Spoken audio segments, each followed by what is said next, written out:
Something that shocked me from, being in nursing school and graduating to becoming an actual nurse was rectal tubes.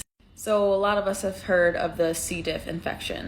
If you don't know what C. diff is, it's just like an infection in your colon, and one of your main symptoms is diarrhea. So when we're taking care of a patient who has C. diff and is just having diarrhea all the time, we will put in something called a rectal tube.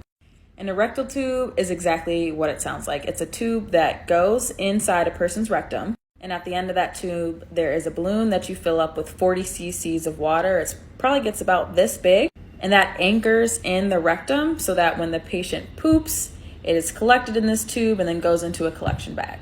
I had seen one once as an extern.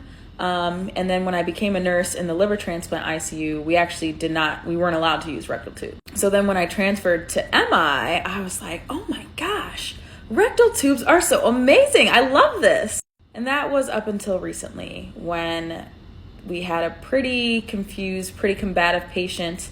I was just helping bathe. It took probably 6 of us to hold the patient still so that we could clean them. And they had a rectal tube. And this patient, we have them on their side to wipe their back and, clean them off and change the sheets and everything. We have them on their side. They are just flopping around, literally like a dead fish out of water, just flopping around.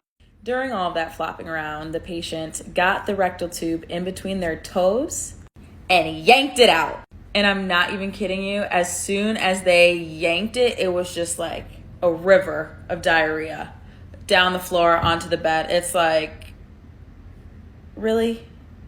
Did that really just happen? Nursing's too much sometimes.